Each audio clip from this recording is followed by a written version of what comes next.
What's happening, YouTube? It's Matt Faircolosso. I'm here with DeRosa Group, who is a good friend of mine and also a very successful construction manager and does some construction management for my company. And you also have this radio thing going on with a good friend of mine, my wife Liz. It's called Your Best Half. She's the better half, the best half. Exactly. Right. My best friend, best half. Right. Yes, the Real Estate Investor podcast, and we have a community where we support women to live a financially free and balanced life. Check it out if you haven't. And for the guys too, we don't discriminate. Check us out. Too. Don't tell my wife, but I do listen to that show. You better. I know, right? Better. Okay, so today we're talking about contractors, right? Yes. And we're going to talk about contract. And I joke that they're a different species, but sometimes it feels that way because I just don't get the actions that they take sometimes. But the most successful real estate investors that I know have gotten good at working with contractors. Yes. You are a very successful construction manager and getting contractors to properly work with us, and I'm very grateful that I have you working with us in my business because I am too nice. I am. And I'm a pushover when it comes to contractors, and I'm not as direct as I need to be, and I just want to be this nice, happy, good time guy, right? And you need folks like you that are able to drive a harder bargain and be more direct with contractors, which is why I think one of the reasons why I think you're very successful as a CM. So, question: how do you find a good contractor? I think you got to look at yourself first. What exactly you're looking for. If you're looking for a contractor for rehabs, it's a completely different type of contractor if you're doing new construction projects or if you're just doing a remodel. So when somebody asks me like, oh, can you refer your contractor? The answer is no. What exactly you're looking for so I can refer the right person for you.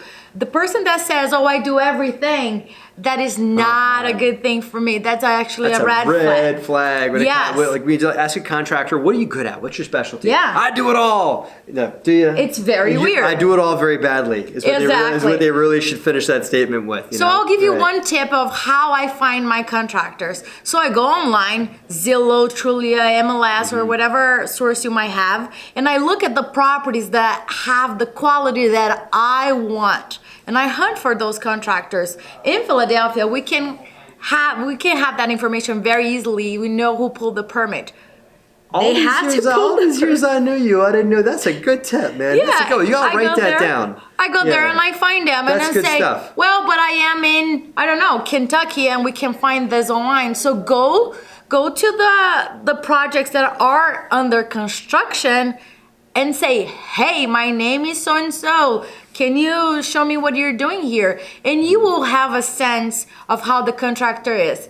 Matt, if I walk inside a job site and there's trash everywhere, there is like people just lingering around, that's not somebody that I want to work with. But you're bringing up a tip that before you hire the contractor, you want to walk their job site. Yes. And go and take a look at it and see, like, is there one guy working right now? Is this like a full house renovation and is one guy in the corner pretending to paint? And is the place completely trashed? Or is there 6 guys on site and they're all painting and 100%. and then there's 2 guys doing the roof and that guy's putting a window and it's like a beehive of activity? Yeah, because when I meet them, I don't meet them at a coffee shop nor on my project. I want to meet them at their job site, and I do arrive 10 minutes, 15 minutes early because if he's late, that is a pet peeve of me. It's just I respect their time and I expect the same for me. So if they are already there waiting for me, ready to go, that's already, a good sign for me. I've seen DeRosa fire contractors for being like, if they're late, forget it, done. Because if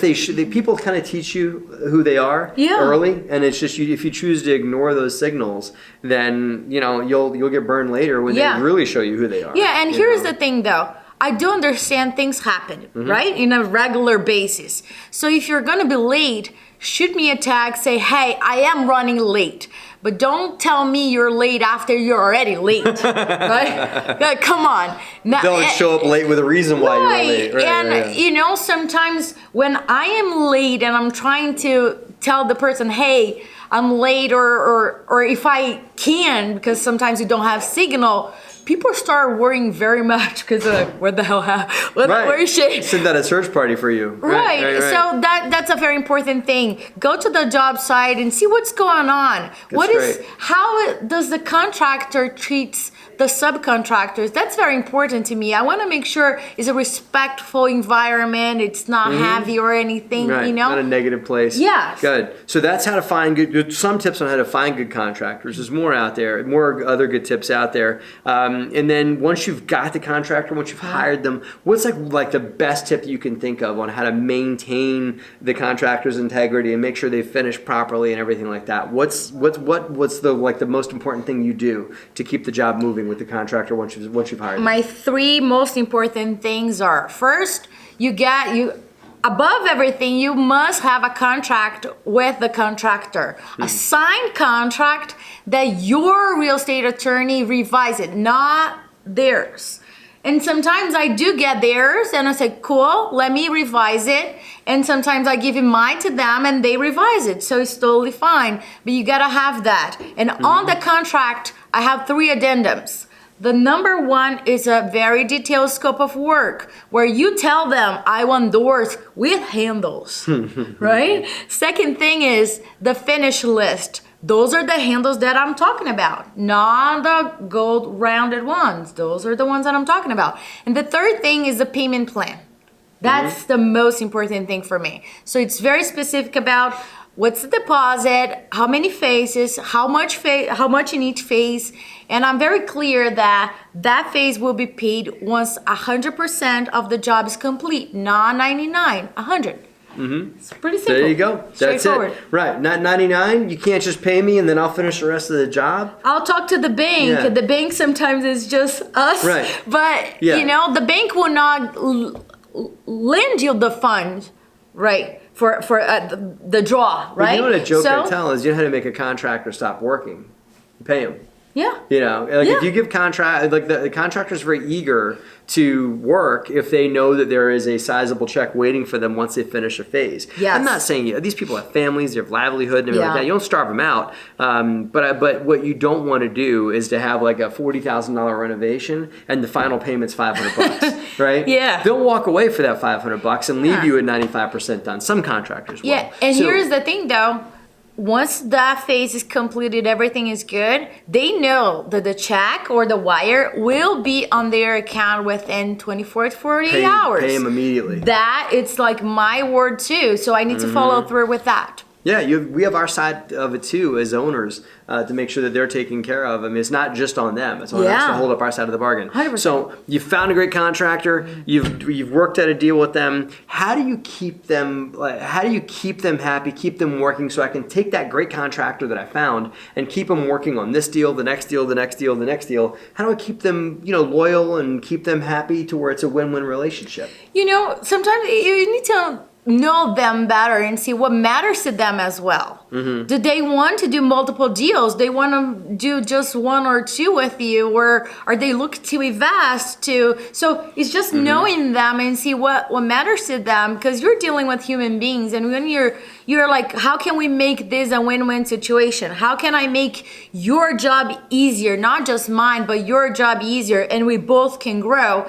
And when you feed them, hey, let me give you a heads up. We have 3 or 4 projects coming up. Can we put this on the schedule and work a win-win situation? That's when you meet them in the coffee shop. You meet them in the coffee shop Yes. after they're done their first job, and you make a plan to move with them forward. To say, hey, listen, I love what you did. Maybe give them some feedback. Sure. This is some things you could have done better. This is some things I could have done better. Yeah. This is some things that went great. And this is like, what can we do moving forward? What are your goals? Because we all have goals, and if they don't, maybe help them set some goals. Yeah. And like help them move forward and expose to them what your goals are for your business. And then bring them in as a strategic partner that can help you get where you want to go. Right? Exactly. Cool. Yeah. All right, guys. Like I said, I like to joke that contractors are just a different species, but in a lot of ways, they're just people, and they're great at different things than we are. And I think that at the end of the day, it's really about how to align with them and how to help them get where they want to go and make sure you get where you want to go. You can create success in the contracting world. So, what's the name of that radio thing you got going on again? The Real Estate Invest Her, HER. Invest Her show. Podcast, yes. Right. And then we have a community, a Facebook community, investor community. Check us out so we can give you the support that you need on your investment. Okay, cool. Thank you. Can guys join the Facebook community too, or is that for women only? but you guys can read. We can listen to the show. You can listen to You the guys have show. your community. You guys have meetups going on all across the country and stuff like that. Yes, for all the ladies out there. For all the ladies out there in the real estate world. So cool. Go girl. Thank you, Andressa. Great to have you here. All right. Thanks for watching, guys. Have a great and profitable week.